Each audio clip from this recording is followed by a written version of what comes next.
Hi, everybody. Thank you so much for joining me. It's been a long time since investors could earn a decent return on their cash. And thanks to rising rates and inflation, that's no longer the case. So, today we're going to talk about something called I bonds that are inflation protected bonds that pay very high rates of return right now. All right, so before we get started on I bonds, I want to ask you please subscribe to my channel if you haven't done so already to keep up with all of my investing and personal finance content. And be sure to visit fool.com/Frankel for the 10 best stocks to buy now from our sponsor, The Motley Fool. Okay, so first let's start with the basics. What are I bonds?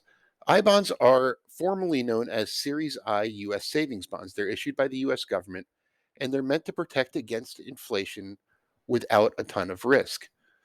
They earn interest as a combination of a fixed interest rate as well as an inflation adjusted interest rate that is changed periodically. So I bonds can be purchased electronically. We'll get to how you purchase them in a little while, but they can be purchased electronically in $25 increments. They're also available in paper form, but the only way you can get them in paper form is through the IRS. You remember old school savings bonds that you may have gotten from your grandparents when you were younger? You could still buy those, but only in one specific way that we'll get to in a little while. I bonds earn interest for 30 years. They are redeemable after 1 year, and after you redeem them, they obviously stop earning interest for you. The main reason to buy I bonds, especially right now, is inflation protection, which comes in the form of a high yield. So, right now, the current yield paid by I bonds is 9.62% annualized. That's a guaranteed rate of return. It that A rate like this has been unheard of for most of the past 4 decades. So this rate is paid for the first 6 months of any I bonds issued between May and October of 2022. So even if you buy your I bonds at the very end of that window, say the last week of October, you're locked into that rate for the next 6 months. The interest on I bonds compounds semi annually, but like all investments, there is no such thing as a free lunch. There's no such thing as a completely downside free rate of return that's close to 10%. So the catch, as I just kind of mentioned, there are three set catches to be exact. Number one, the current interest rate is only good for 6 months. Every 6 months, it will reset to whatever the inflation rate is at the time. That could be zero if we see no inflation for a period of time. So, just to kind of give you an idea, here are some of the recent inflation rates that were used for I bond purposes. You could see in mid 2020, the annual inflation rate was set just over 1%. So a small fraction of what it is right now. We have no idea what the next rate reset is going to be in November.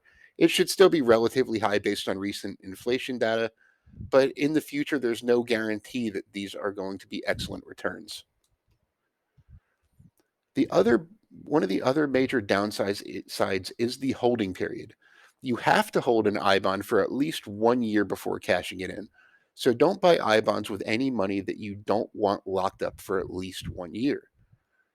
However, there's another rule that if you cash it in within 5 years of buying an I bond, you'll lose 3 months worth of interest. So, in other words, if you have an I bond, you hold it for 2 years or 24 months, you'll only get paid the first 21 months of interest that I bond earned. Now, when inflation's really high like it is right now, and I bonds are paying 9.62%, 3 months of interest can be a substantial amount of money. So keep that in mind. You don't want to put any money into I bonds that you'll possibly need within a year. And ideally, you won't put any money that you'll need within 5 years into I bonds. The other number three downside is the maximum purchase limit. There's a limit of $10,000 in I bonds that any one person can buy during a calendar year. There are very few ways around it.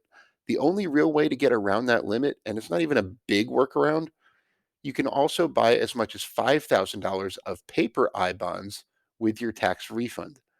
You can use all of your tax refund, you can use some of your tax refund. That needs to be done in $50 increments. But when you combine the two, if you have a tax refund that's over $5,000, and that's a big if, you can potentially buy up to $15,000 worth of I bonds per person per year. So, where to buy I bonds? You can buy I bonds electronically at treasurydirect.gov. It's a very simple process to establish an account and buy I bonds. And you can also buy paper I bonds with your tax refund. That's the only way you can get paper I bonds. It's a really easy process as well through the IRS.